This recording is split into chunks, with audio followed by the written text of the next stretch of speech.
자기야, 확실히 끝냈어? 전화기 너머로 여자 목소리가 들려왔습니다.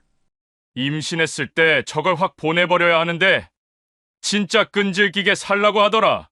병원 복도 구석 한 남자가 휴대폰을 귀에 대고 주변을 살피며 속삭였습니다. 임신해서 둔한 몸뚱이로 명줄 참 즐기네. 걱정 마, 오늘은 운 좋아서 살아남았지만 다음엔 확실하게 확 보낼 테니까. 남자의 입꼬리가 차갑게 올라갔습니다. 자기 참 무서운 남자라니까. 아무도 몰라. 사람들은 내가 걱정하는 남편이라고 생각하니까. 그는 통화를 끊고 응급실 쪽으로 발걸음을 돌렸습니다. 얼굴에는 다시 걱정스러운 표정이 자리했습니다. 대체 무슨 일이 벌어진 걸까요? 평범해 보이던 이 남자의 정체는 무엇이고 응급실에 누워있는 사람은 과연 누구일까요? 이 충격적인 이야기의 전말이 궁금하시다면 잠깐만 구독 버튼을 눌러주세요. 평범해 보이는 사람들 뒤에 숨겨진 놀라운 진실을 매일 전해드립니다. 사흘 전 이른 아침이었습니다. 임신 8개월 차인 수연은 부엌에서 아침을 준비하고 있었습니다.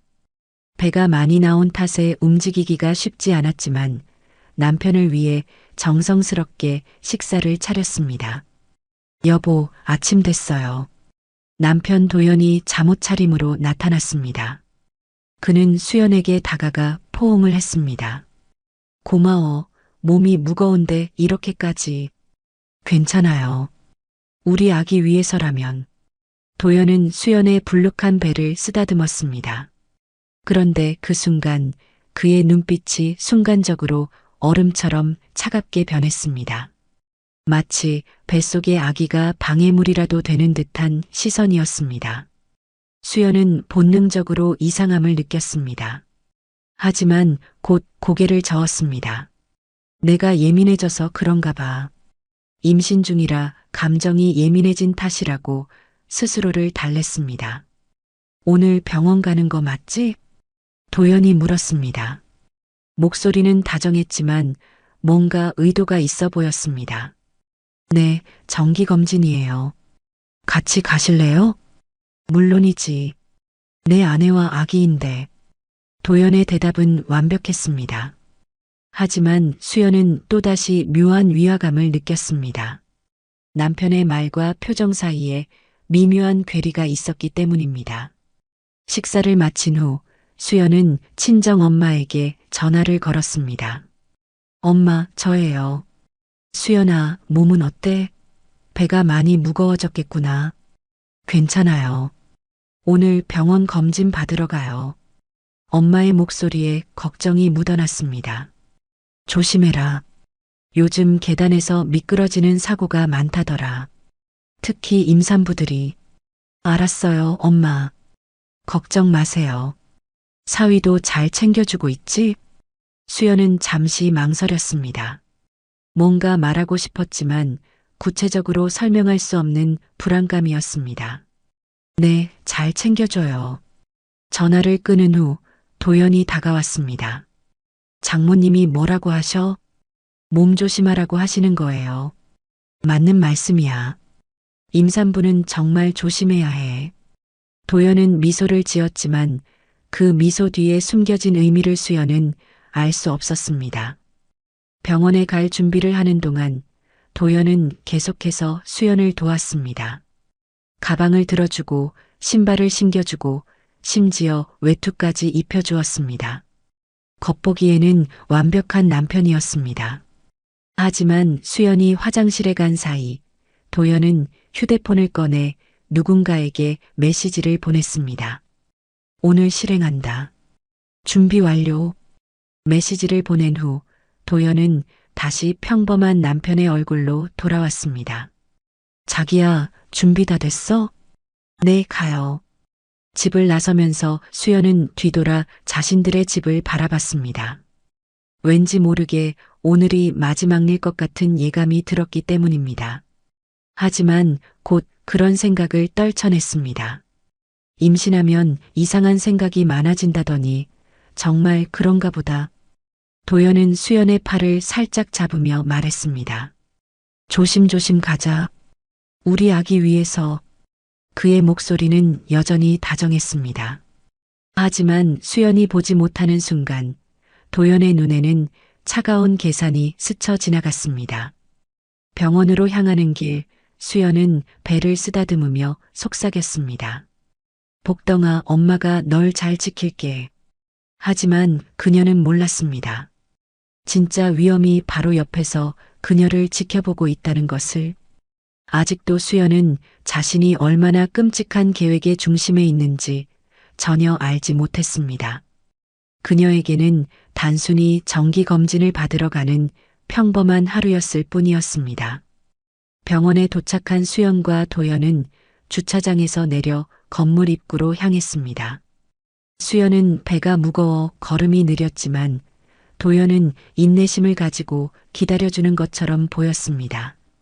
하지만 그의 마음속에는 전혀 다른 계획이 자리 잡고 있었습니다. 천천히 가자. 급할 거 없어. 도연의 목소리는 여전히 다정했습니다. 하지만 그의 시선은 계속해서 병원 건물의 계단을 훑고 있었습니다. 마치 사냥꾼이 함정을 확인하는 것처럼 말입니다. 병원 로비에 들어서자 도연이 말했습니다. 엘리베이터가 고장 났나 보네. 실제로 엘리베이터 앞에는 점검 중이라는 안내문이 붙어 있었습니다.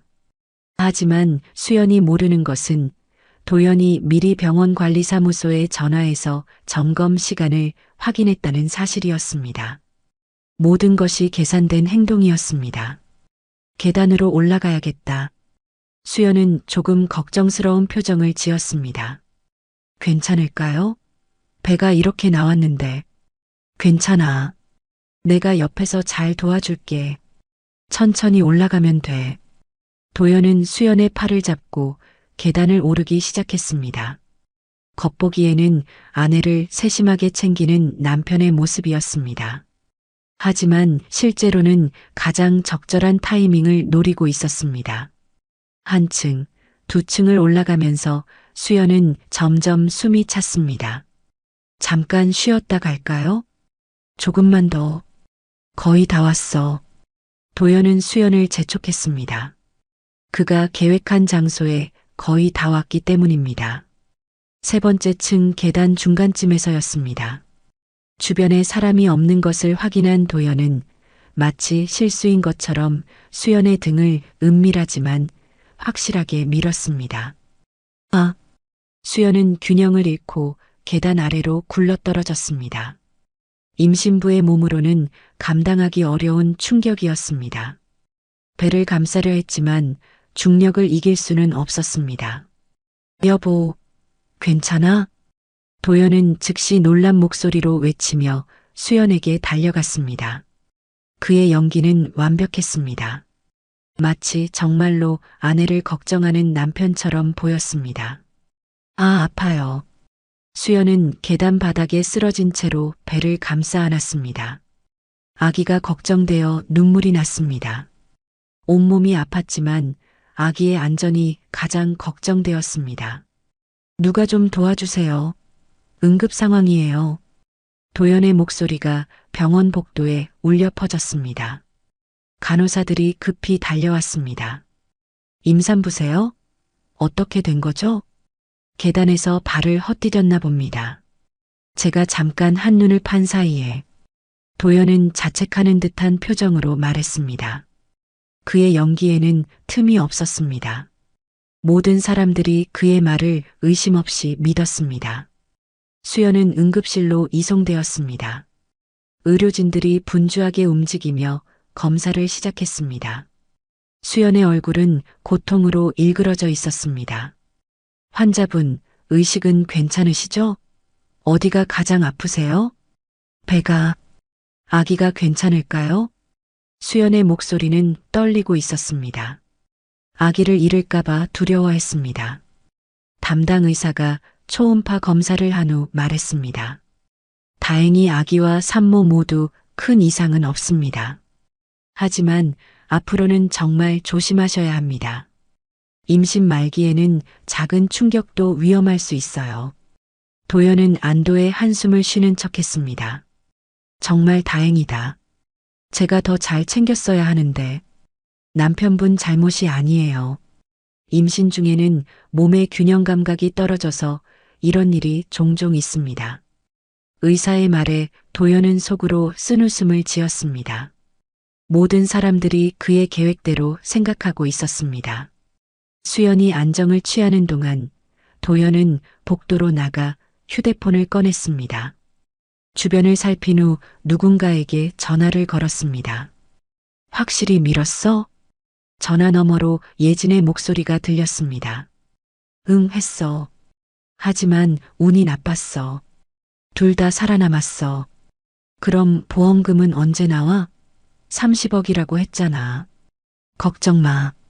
오늘은 운 나쁘게 살아남았지만 다음엔 확실하게 처리할게. 병원에서 그런 소리 하지 마. 누가 들으면 어떡해. 아무도 몰라. 모든 사람들은 내가 걱정하는 남편이라고 생각하니까. 도연은 통화를 끊고 다시 응급실로 돌아갔습니다. 얼굴에는 걱정스러운 남편의 표정이 완벽하게 자리 잡고 있었습니다. 여보, 괜찮아? 네, 다행히 아기는 무사해요. 정말 다행이야. 앞으로는 내가 더 조심할게. 수연은 남편의 말을 들으며 고개를 끄덕였습니다. 하지만 마음 한구석에는 여전히 이상한 느낌이 남아 있었습니다. 정말 실수였을까? 그 순간 수연은 떨어지기 직전의 기억을 되짚어 봤습니다. 분명히 등에서 무언가 압력을 느꼈던 것 같았습니다. 하지만 확신할 수는 없었습니다. 내가 너무 예민한 건가? 수연은 자신의 생각을 의심했습니다. 남편이 자신을 해치려 할 이유가 없다고 생각했기 때문입니다. 병원에서 나오는 길에 도연이 말했습니다. 오늘 일은 아무에게도 말하지 말자. 장모님이 걱정하실까봐. 그래요. 괜히 엄마를 놀라게 할 필요는 없죠. 도연은 속으로 안도했습니다. 수연이 이렇게 순진할 줄 몰랐기 때문입니다. 집으로 돌아가는 차 안에서 수연은 배를 쓰다듬으며 속삭였습니다. 복덩아, 정말 다행이야. 엄마가 너를 지켜줄게. 하지만 진짜 위험은 이제부터 시작이었습니다. 도연은 이미 다음 계획을 머릿속으로 그리고 있었습니다. 오늘의 실패는 단순한 연습에 불과했습니다. 집으로 돌아온 후 며칠이 지났습니다. 수연은 여전히 계단에서 떨어진 일이 마음에 걸렸습니다. 몸의 상처는 나아졌지만 마음속 의심은 점점 커져만 갔습니다. 도연은 평소보다 더 다정하게 굴었습니다. 아침마다 따뜻한 차를 끓여주고 발 마사지까지 해주며 완벽한 남편 연기를 지속했습니다. 몸은 좀 어때? 많이 나아졌어요. 걱정 마세요. 그래도 조심해야 해. 우리 아기 위해서. 도연은 수연의 배를 쓰다듬었습니다. 하지만 수연은 그 손길에서 미묘한 차갑함을 느꼈습니다. 그날 오후 도연이 샤워를 하러 들어간 사이였습니다. 수연은 거실에서 TV를 보고 있다가 침실로 물을 가지러 갔습니다. 그때 침대 옆 탁자에서 진동하는 휴대폰 소리가 들렸습니다. 도연의 평소 휴대폰이 아닌 다른 기종이었습니다. 수연은 순간 멈칫했습니다. 남편이 휴대폰을 2대나 가지고 있다는 사실을 처음 알았습니다. 왜 휴대폰이 2개지? 호기심이 일었지만 남편의 사생활을 엿보는 것 같아 주저했습니다. 하지만 계속해서 울리는 진동 소리에 결국 손이 움직였습니다. 화면에는 예진이라는 이름이 표시되어 있었습니다. 수연이 전혀 모르는 여자 이름이었습니다. 예진이 누구지? 수연은 전화를 받지 않았지만 메시지 알림이 계속 올라오는 것을 보았습니다. 손이 떨리면서도 메시지를 확인해 보고 싶은 충동이 일었습니다. 샤워하는 물소리가 계속 들리는 것을 확인한 후 수연은 조심스럽게 휴대폰을 들었습니다. 다행히 잠금 설정이 되어 있지 않았습니다. 메시지를 열어보는 순간 수연의 얼굴에서 피가 싹 빠졌습니다. 어떻게 됐어? 확실히 처리했어? 실패했어? 둘 다 살아남았어. 그럼 보험금은 언제 받는 거야? 30억이라고 했잖아. 다음 기회를 노려야겠어. 좀 더 확실한 방법으로. 수연은 믿을 수 없다는 표정으로 계속 메시지를 읽어내려갔습니다. 임신부를 죽이는 게 이렇게 어려운 일인 줄 몰랐네. 조급해하지 마. 완벽하게 사고처럼 보여야 해. 그래도 빨리 해. 나도 이제 지겨워. 손이 덜덜 떨리면서 휴대폰을 놓칠 뻔했습니다. 수연은 두 손으로 휴대폰을 꽉 잡고 더 많은 메시지를 확인했습니다. 며칠 전 날짜의 메시지들이었습니다. 내일 병원에서 실행한다. 정말 계단에서 밀어? 응. 임신부니까 조금만 밀어도 크게 다칠 거야. 만약 죽지 않으면? 그럼 다른 방법을 찾아야지. 보험금 30억은 포기할 수 없어. 수연은 온몸이 차갑게 식어가는 것을 느꼈습니다. 계단에서의 사고가 정말로 남편의 계획된 살인 시도였다는 것을 확신하게 되었습니다. 더 끔찍한 것은 계속해서 올라오는 메시지들이었습니다. 이번엔 어떻게 할 거야? 좀 더 확실한 방법을 생각해야겠어. 임신부 사고사는 의심받기 쉽거든. 그럼 언제까지 기다려야 하는 거야? 나도 답답해 죽겠어. 출산 후에는 더 어려워져. 지금이 기회야. 수연은 배를 감싸 안으며 작은 소리로 중얼거렸습니다. 복덩아, 엄마가 널 지켜야 해. 그때 샤워하던 물소리가 멈췄습니다. 도연이 곧 나올 것 같았습니다. 수연은 급히 휴대폰을 원래 자리에 두고 거실로 나갔습니다. 심장이 미친 듯이 뛰었습니다. 도연이 수건으로 머리를 닦으며 나왔습니다. 뭐 하고 있었어? 아무것도. 그냥 TV 보고 있었어요. 수연은 최대한 평정을 유지하려 노력했습니다. 하지만 목소리가 미세하게 떨리고 있었습니다. 괜찮아? 얼굴이 창백해 보이는데. 몸이 좀 안 좋아서요. 계단에서 넘어진 후유증인가 봐요. 그럼 일찍 자자. 푹 쉬어야 해. 도연은 여전히 다정한 목소리로 말했지만 수연에게는 그 모든 것이 거짓말로 들렸습니다. 그날 밤 수연은 잠을 이룰 수 없었습니다. 옆에서 평온하게 잠든 남편을 바라보며 소름이 돋았습니다. 이 사람이 정말로 자신을 죽이려고 했다는 사실이 믿어지지 않았습니다. 어떻게 해야 하지? 수연은 절망적인 심정이었습니다. 믿었던 남편이 자신을 배신했고 더욱이 뱃속의 아기까지 위험에 빠뜨리고 있었습니다. 하지만 절망만 하고 있을 수는 없었습니다. 아기를 지켜야 했습니다. 이튿날 아침 도연이 출근한 후 수연은 곧바로 친정엄마에게 전화를 걸었습니다. 엄마, 저예요. 수연아, 왜 이렇게 목소리가 떨려? 무슨 일 있어? 수연은 눈물이 났지만 참았습니다. 엄마, 혹시 사위가 수상하다고 생각해 본 적 있으세요? 갑자기 왜 그런 소리를? 무슨 일이야? 아니에요. 그냥 요즘 좀 이상해서요. 엄마의 목소리가 진지해졌습니다. 수연아, 엄마한테 솔직히 말해봐. 혹시 그 사람이 너한테 뭔가 했어? 수연은 한참을 망설이다가 말했습니다. 엄마, 만약에, 정말 만약에 말이에요. 남편이 저를 해치려 한다면 어떻게 해야 할까요? 뭐라고? 수연아, 지금 무슨 소리를 하는 거야? 증거가 있어요. 확실한 증거가. 엄마의 목소리가 단호해졌습니다. 수연아, 지금 당장 집을 나와. 그리고 증거를 가지고 경찰서에 가야 해. 하지만 혼자 가면 위험해. 변호사와 함께 가야 한다. 엄마의 조언을 듣고 난 후 수연은 더 많은 증거를 모아야 한다고 생각했습니다. 세컨드폰의 메시지만으로는 부족할 수 있었습니다. 더 결정적인 증거가 필요했습니다. 도연이 출근한 사이 수연은 조심스럽게 남편의 서재로 들어갔습니다. 평소에는 거의 들어가지 않던 곳이었지만 오늘은 달랐습니다. 무언가 숨겨진 것들이 있을 것이라는 확신이 들었습니다. 서재는 정돈되어 있었지만 수연의 눈에는 모든 것이 의심스러워 보였습니다. 책장, 책상, 서랍장을 하나씩 살펴보기 시작했습니다.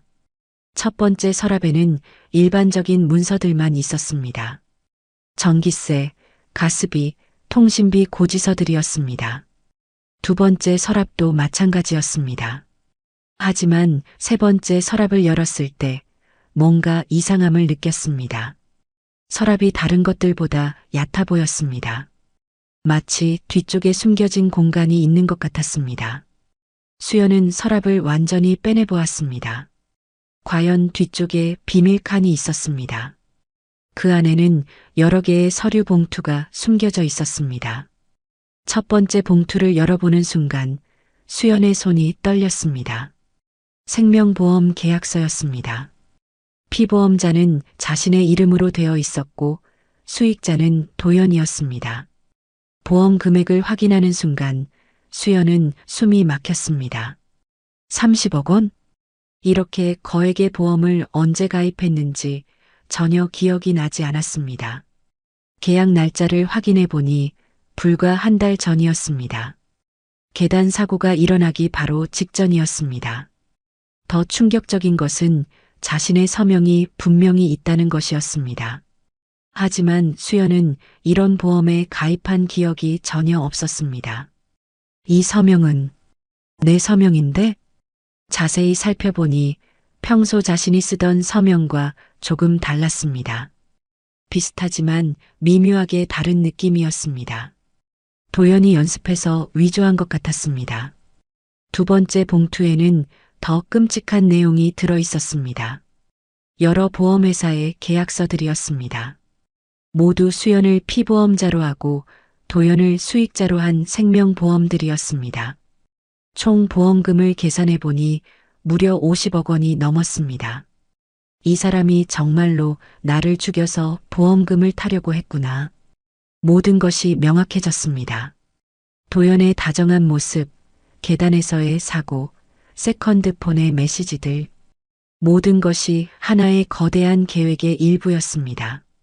세 번째 봉투에는 예진과 관련된 서류들이 있었습니다.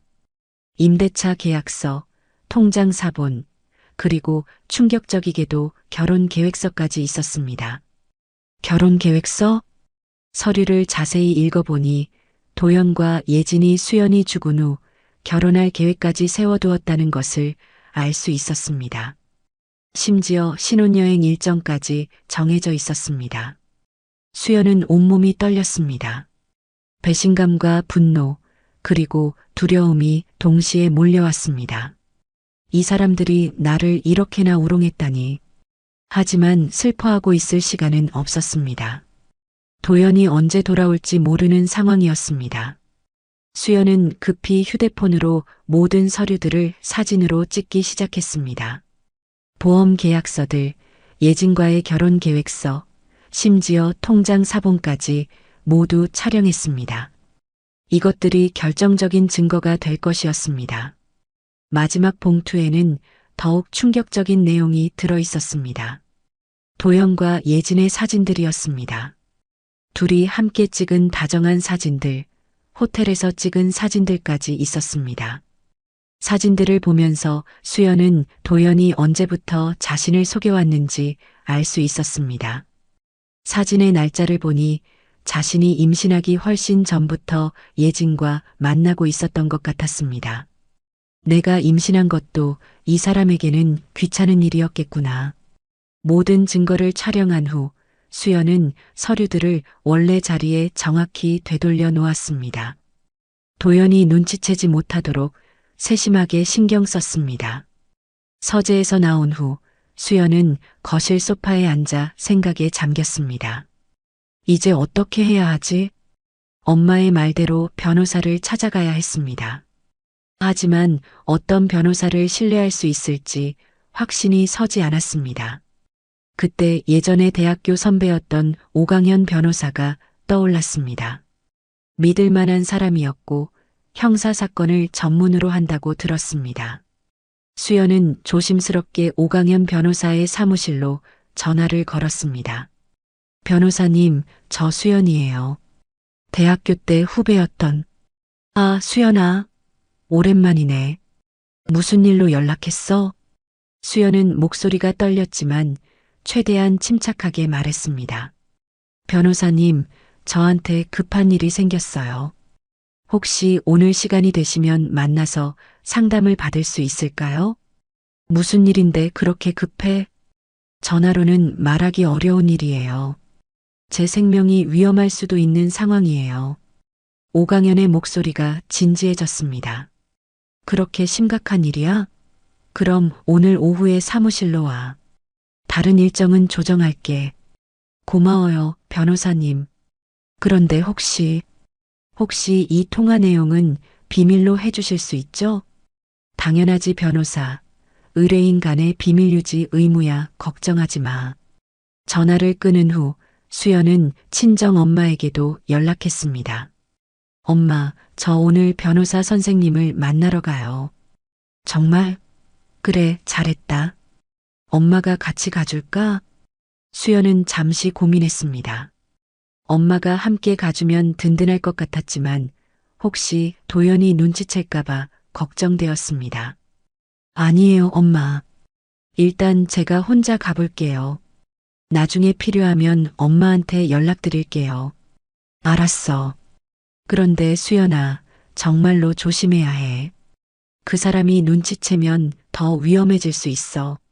네, 알겠어요. 걱정 마세요. 수연은 오후에 변호사 사무실에 갈 계획을 세웠습니다. 도연에게는 산부인과 정기검진을 받으러 간다고 말할 생각이었습니다. 이제 진짜 싸움이 시작되는 것 같았습니다. 하지만 수연은 더 이상 무력한 피해자가 아니었습니다. 확실한 증거를 손에 넣었고 전문가의 도움까지 받을 수 있게 되었습니다. 오강현 변호사와의 만남은 수연에게 새로운 희망을 주었습니다. 변호사는 수연이 가져온 증거들을 보고 심각한 표정을 지었습니다. 수연아, 이건 단순한 불륜이 아니야. 계획적인 살인 미수와 보험 사기야. 정말 위험한 상황이었어. 그럼 어떻게 해야 할까요? 일단 더 많은 증거가 필요해. 특히 상대방 여자를 우리 편으로 끌어들일 수 있다면 완벽한 승부가 될 거야. 오강현은 전문 조사원을 추천해 주었습니다. 조철중이라는 이름의 베테랑 조사원이었습니다. 이 사람은 불륜 조사와 증거 수집 전문가야. 믿을만해. 며칠 후 수연은 조철중 조사원과 만났습니다. 조사원은 예진에 대한 조사 결과를 가져왔습니다. 예진 씨는 강남구 역삼동의 한 오피스텔에 살고 있습니다. 무직이고 도연 씨로부터 생활비를 받아서 생활하고 있어요. 그럼 완전히 도연에게 의존하고 있는 거네요? 맞습니다. 그런데 최근에 둘 사이에 금전 문제로 다툼이 있었던 것 같습니다. 조철중은 몇 장의 사진을 꺼내 보여주었습니다. 도연과 예진이 카페에서 심하게 다투는 모습이었습니다.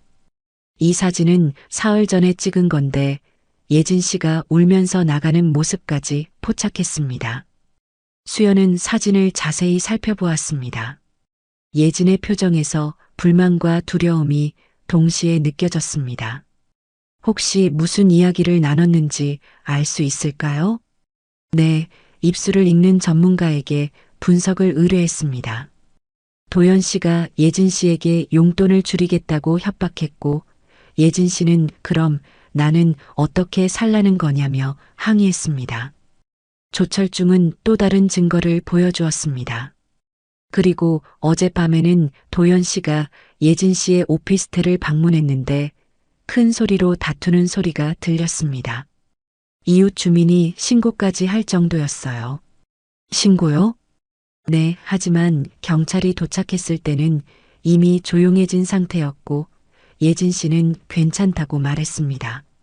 수연은 점점 예진이라는 여자에 대해 동정심을 느끼기 시작했습니다. 자신과 마찬가지로 도연의 피해자일 수도 있다는 생각이 들었습니다. 조사원님, 제가 예진 씨를 직접 만날 수 있을까요? 위험할 수 있습니다. 하지만 만약 그녀를 우리 편으로 만들 수 있다면 게임이 완전히 바뀔 거예요. 그날 저녁 도연이 집에 돌아왔을 때 평소와는 다른 모습이었습니다. 얼굴이 어두웠고 짜증이 난 것 같았습니다. 오늘 힘들었어요? 아니야, 그냥 회사 일이 좀 복잡해서. 하지만 수연은 알고 있었습니다.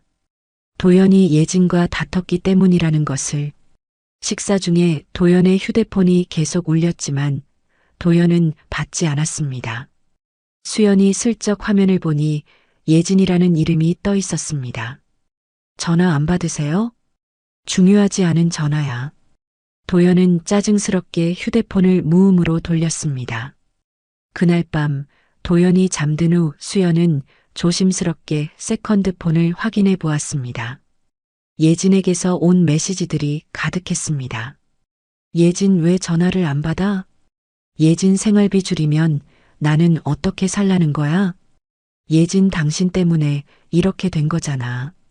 예진 책임져야 하는 거 아니야? 마지막 메시지는 더욱 절망적이었습니다. 예진 이런 식으로 나올 거면 나도 할 말이 있어. 수연은 이것이 기회라고 생각했습니다. 예진이 도연에게 불만을 가지고 있고 심지어 위협까지 하고 있다면 충분히 흔들 수 있을 것 같았습니다. 다음 날 수연은 조철준과 함께 예진의 오피스텔 근처에서 기다렸습니다. 예진이 나타나기를 기다리는 것이었습니다. 오후 2시쯤 예진이 나타났습니다. 사진에서 본 것보다 훨씬 초라해 보였습니다. 화장기 없는 얼굴에는 피로가 가득했습니다. 수연은 용기를 내어 예진에게 다가갔습니다. 예진 씨죠? 예진은 깜짝 놀라며 뒤돌아보았습니다. 누구세요? 저는 도연의 아내 수연입니다. 예진의 얼굴이 하얗게 질렸습니다. 어떻게 저를 모든 걸 알고 있어요. 당신과 도연의 관계, 그리고 저를 죽이려는 계획도. 예진은 당황하며 도망치려 했지만 수연이 말을 이었습니다. 도망치지 마세요. 당신도 도연에게 당하고 있는 거 아니에요? 예진의 발걸음이 멈췄습니다. 어젯밤에 도연이 당신을 때렸죠? 생활비도 줄이겠다고 협박했고. 예진은 눈물을 흘리기 시작했습니다. 당신이 뭘 알아요? 저도 피해자라고요. 그렇다면 우리가 함께 싸워야 하는 거 아닌가요? 수연은 조심스럽게 예진에게 제안했습니다. 예진 씨, 도연은 당신을 이용만 하고 버릴 사람이에요.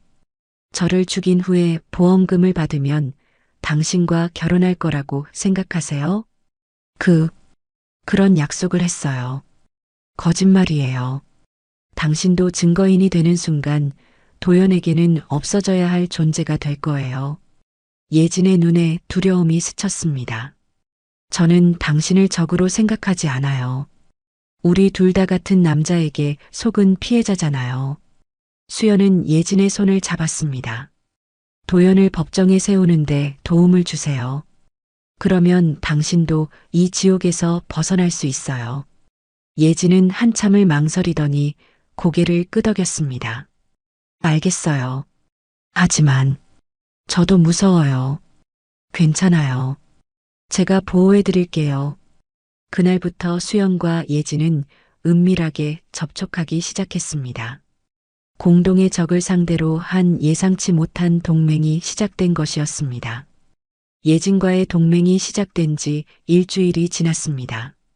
수연은 예진으로부터 결정적인 정보를 얻을 수 있었습니다. 예진은 도연과의 대화를 몰래 녹음한 파일들을 가지고 있었습니다. 도연이 자신을 협박하고 폭행할 때를 대비해서 증거로 남겨둔 것이었습니다. 이 녹음 파일들을 수연 씨에게 드릴게요. 예진은 떨리는 손으로 USB를 건넸습니다. 정말 괜찮으세요? 위험할 수도 있어요. 이미 결정했어요. 더 이상 그 사람의 꼭두각시로 살 수는 없어요. 수연은 집에서 녹음 파일들을 들어보았습니다. 내용은 상상했던 것보다 훨씬 끔찍했습니다. 첫 번째 파일에서는 도연의 목소리가 차갑게 들렸습니다. 확실하게 처리해야 해. 실수는 용납 안 돼. 그런데 정말로 임신부를 죽여도 괜찮을까요? 괜찮을 게 뭐가 있어? 어차피 내가 원하지 않는 아이야. 둘 다 없어지는 게 나에게는 이득이야. 수연은 배를 감싸며 눈물을 흘렸습니다.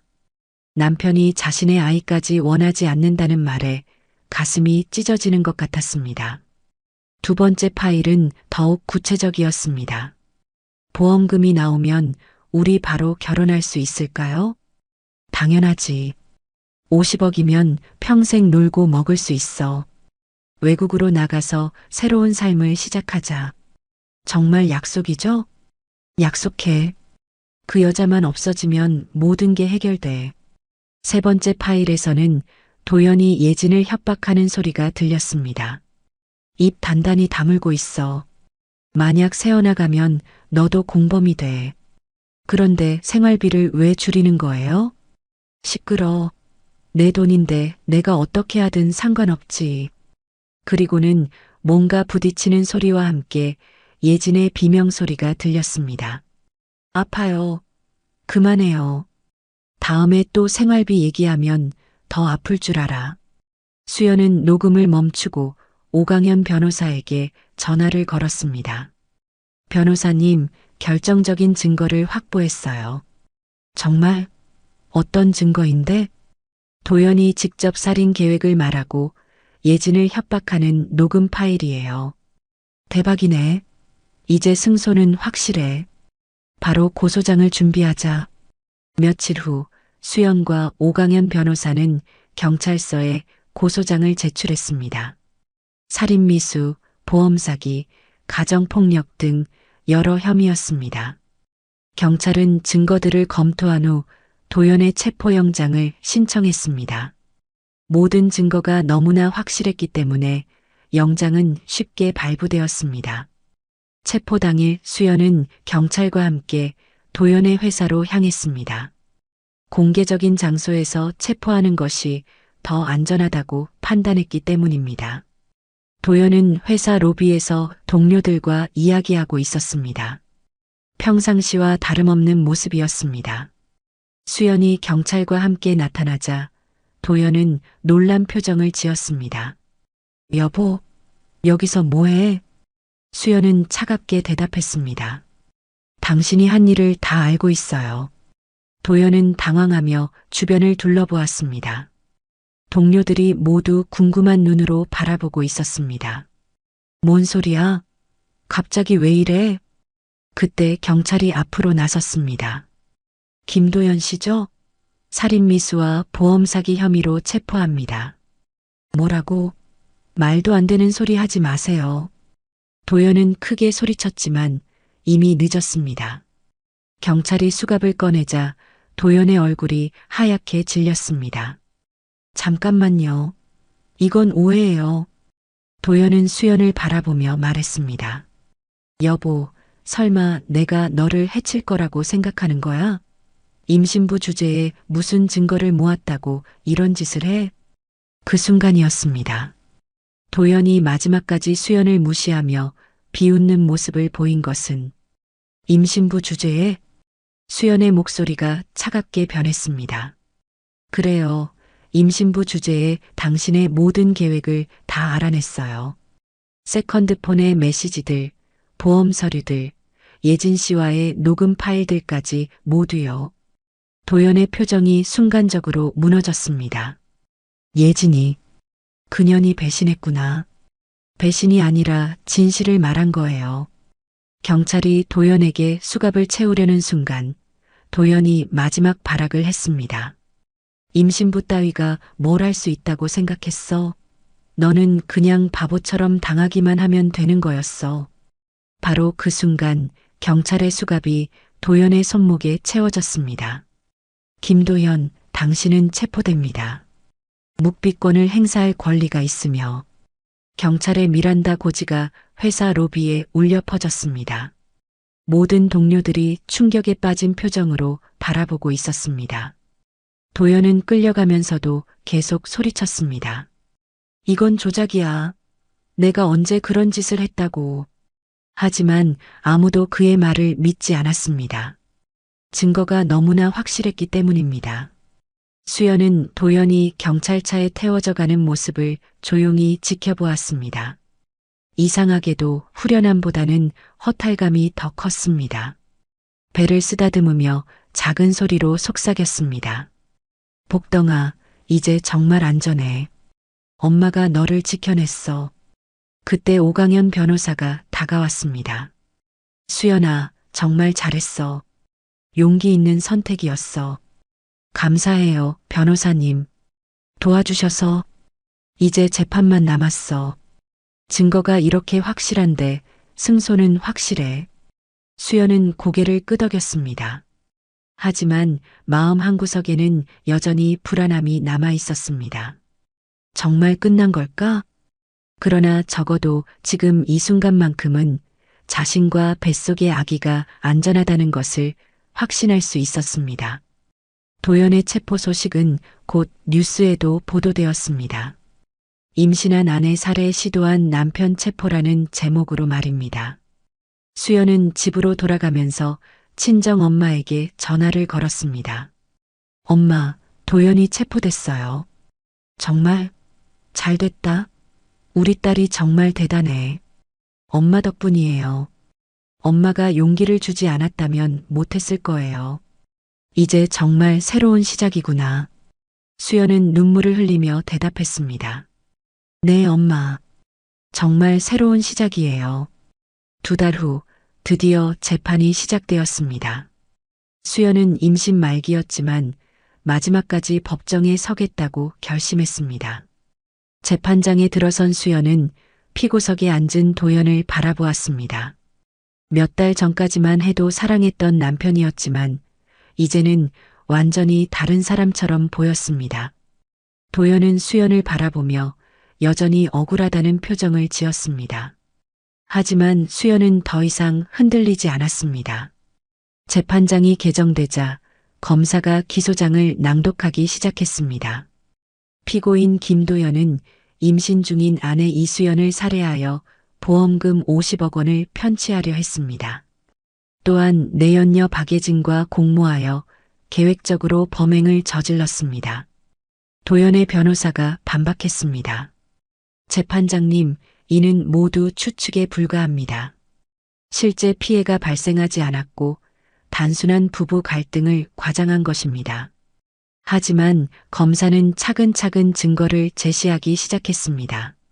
첫 번째 증거는 세컨드폰의 메시지였습니다. 대형 스크린에 도연과 예진의 대화 내용이 그대로 표시되었습니다. 확실히 밀었어? 보험금은 언제 나와? 30억이라고 했잖아. 법정 안이 술렁였습니다. 방청석에 앉은 사람들이 충격받은 표정으로 웅성거렸습니다. 도연은 당황하며 변호사에게 뭔가 속삭였지만 이미 늦었습니다. 두 번째 증거는 보험 서류들이었습니다.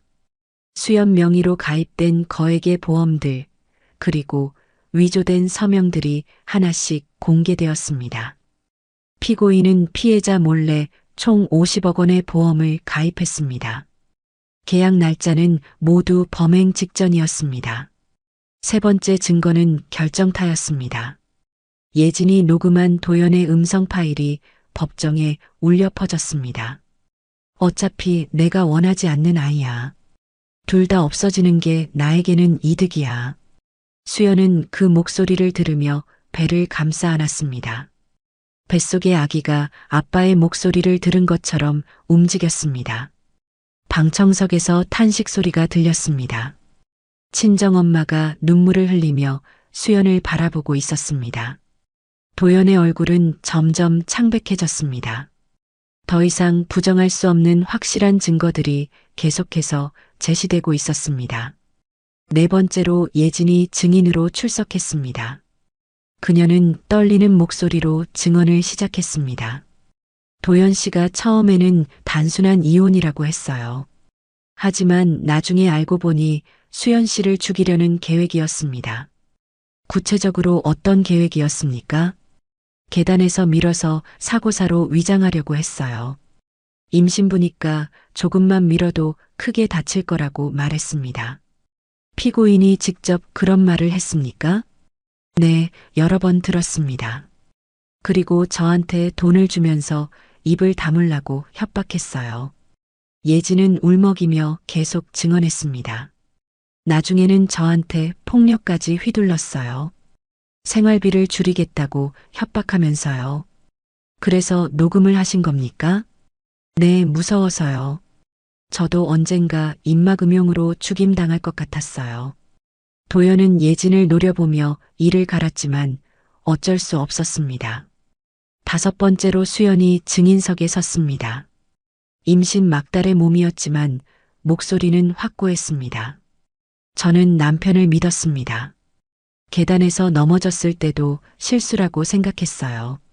언제부터 의심하기 시작했습니까? 세컨드폰을 발견한 순간부터요. 그 안에 있던 메시지들을 보고 모든 걸 깨달았습니다. 그때 기분이 어떠셨습니까? 수연은 잠시 말을 멈추고 배를 쓰다듬었습니다. 배신감보다는 두려움이 더 컸어요. 제 아이까지 위험하다는 생각에 정신이 없었습니다. 그래서 증거를 모으기 시작하신 건가요? 네, 아이를 지키기 위해서였어요. 더 이상 당하고만 있을 수 없었습니다. 수연의 증언이 끝나자 법정은 조용해졌습니다.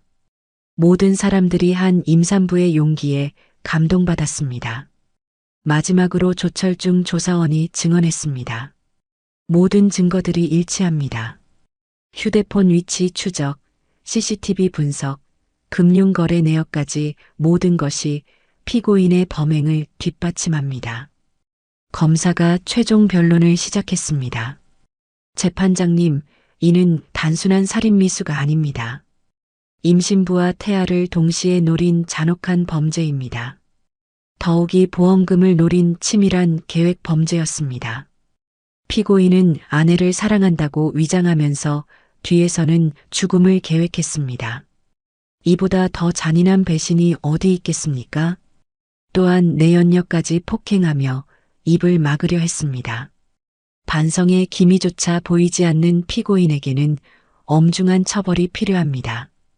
도연의 변호사는 마지막까지 억지 변론을 했습니다. 실제 피해가 발생하지 않았습니다. 단순한 계획일 뿐입니다. 하지만 재판부의 표정은 이미 굳어져 있었습니다. 판사가 판결을 선고하기 시작했습니다.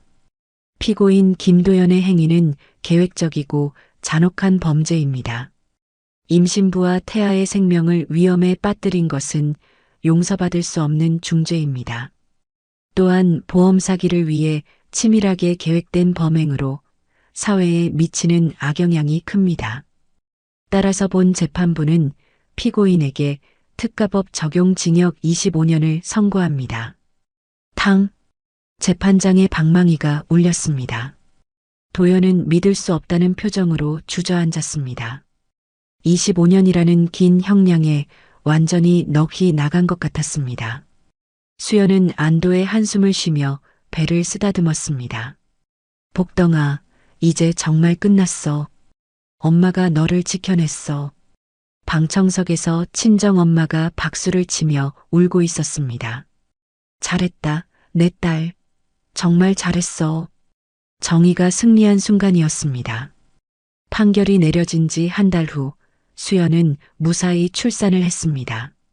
건강한 딸이었습니다. 병원 침대에 누워 갓난아기를 안고 있는 수연의 얼굴에는 평화로운 미소가 떠올라 있었습니다. 복덩아, 드디어 만났네. 엄마가 널 지켜냈어. 친정엄마가 옆에서 눈물을 흘리며 손녀를 바라보고 있었습니다. 우리 수연이 정말 대단해. 이 모든 걸 혼자 해냈다니. 엄마 덕분이에요. 엄마가 없었다면 포기했을지도 몰라요. 이제 정말 새로운 시작이구나. 수연은 아기를 쳐다보며 속삭였습니다. 복이야, 너는 엄마가 목숨 걸고 지켜낸 소중한 생명이야. 앞으로 엄마가 너를 위해서라면 뭐든 할 수 있어. 며칠 후 수연은 퇴원 준비를 하고 있었습니다. 그동안 벌어진 일들을 정리하기 위해 오강현 변호사가 병원을 찾아왔습니다. 수연아, 출산 축하해. 정말 예쁜 아기네. 감사해요, 변호사님. 변호사님 덕분에 여기까지 올 수 있었어요. 아니야, 내 용기 덕분이야. 그런데 처리해야 할 일들이 좀 있어. 오강현은 서류 뭉치를 꺼내 보여주었습니다. 일단 예진 씨와의 합의서야. 그녀도 공범이긴 하지만 증언에 협조해줘서 선처를 받을 예정이야. 예진 씨는 어떻게 되나요? 집행유예로 풀려났어. 하지만 당분간은 사회봉사를 해야 해. 그리고 너에게 손해배상을 하기로 했어. 수연은 고개를 끄덕였습니다. 그리고 보험회사에서는 모든 보험을 해지하고 위자료를 지급하기로 했어. 도연이 위조한 서명들에 대해서도 사과했고, 다행이에요. 마지막으로 언론 인터뷰 요청들이 계속 들어오고 있어. 어떻게 할래? 수연은 잠시 생각해 보았습니다. 한 번 정도는 해야겠어요. 저와 같은 상황에 처한 여성들에게 희망을 주고 싶어요. 며칠 후 수연은 집으로 돌아왔습니다. 도연과 함께 살던 집이었지만 이제는 완전히 다른 공간처럼 느껴졌습니다. 수연은 도연의 물건들을 모두 정리했습니다.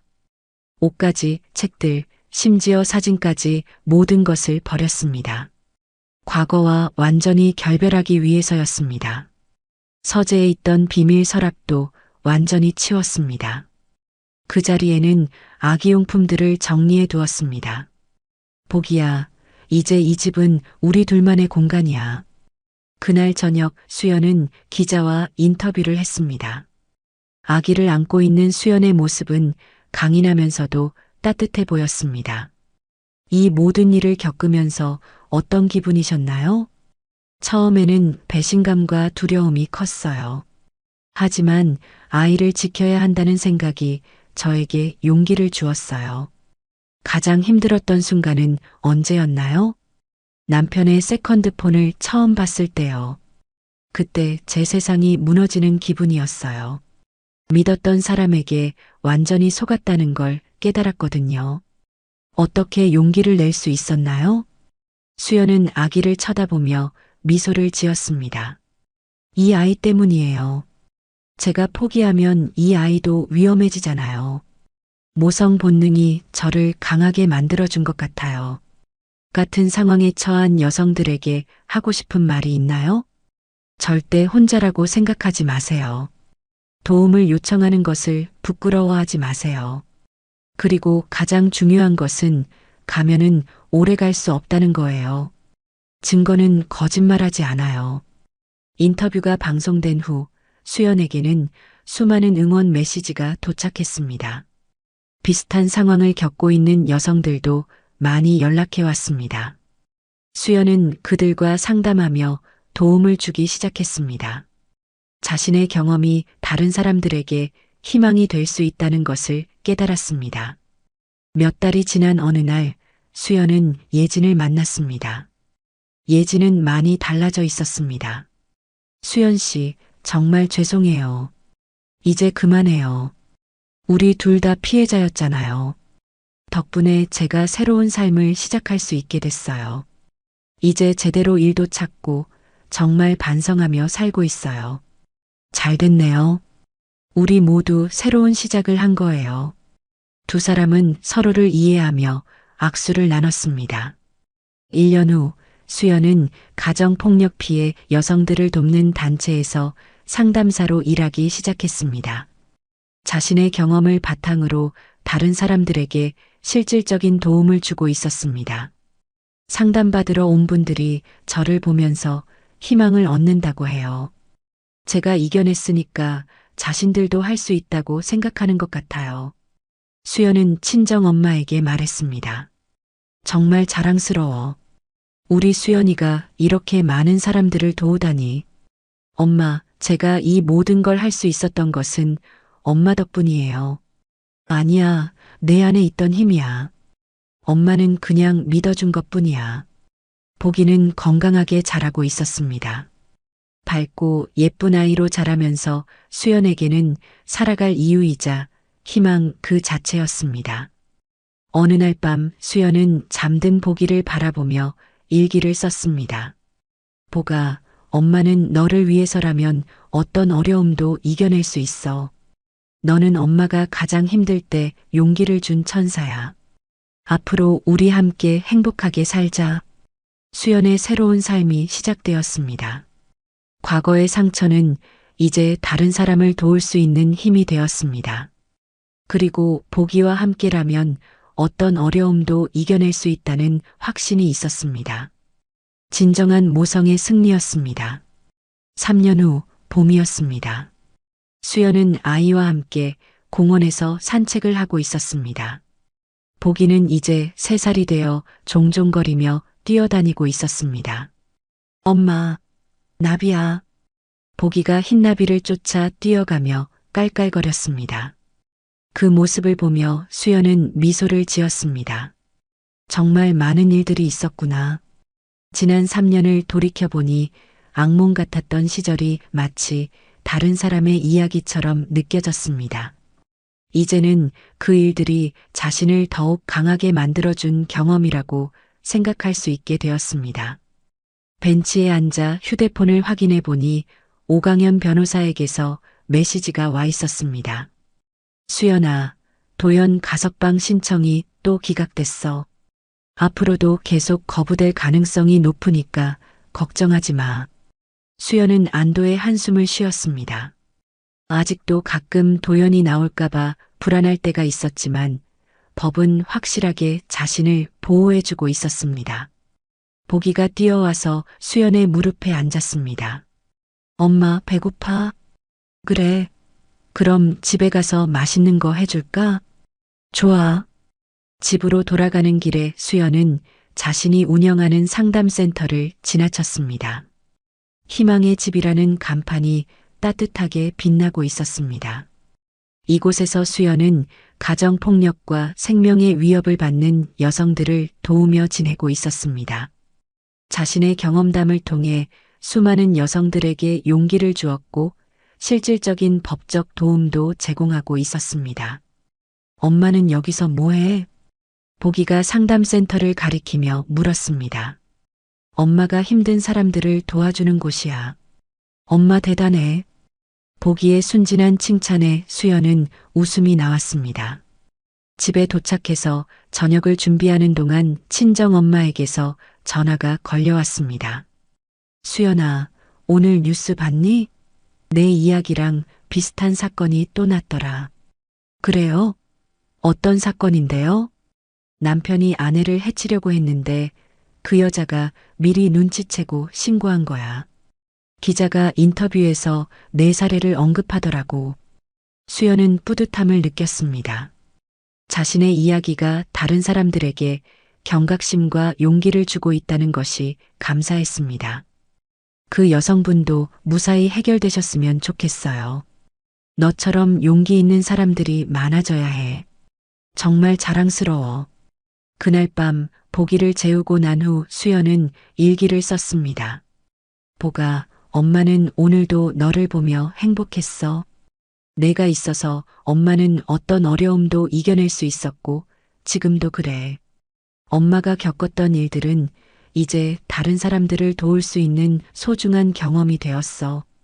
가면은 정말로 오래 갈 수 없더라. 진실은 언제나 승리한다는 걸 엄마는 확실히 알게 되었어. 창밖을 바라보니 달이 밝게 떠 있었습니다. 예전에는 밤이 무서웠지만 이제는 평화로운 시간이 되었습니다. 수연은 잠든 보기의 이마에 키스를 했습니다. 보가, 엄마가 너를 지켜낸 이 세상에서 너는 안전하게 자랄 수 있어. 그리고 엄마처럼 강한 사람이 되길 바라. 보기는 잠결에 미소를 지었습니다. 수연의 새로운 삶은 계속되고 있었습니다. 과거의 상처는 이제 다른 사람들을 치유할 수 있는 힘이 되었습니다. 그리고 무엇보다 복이라는 소중한 선물이 있었습니다. 어떤 어려움이 와도, 어떤 위협이 다가와도 수연은 이제 두렵지 않았습니다.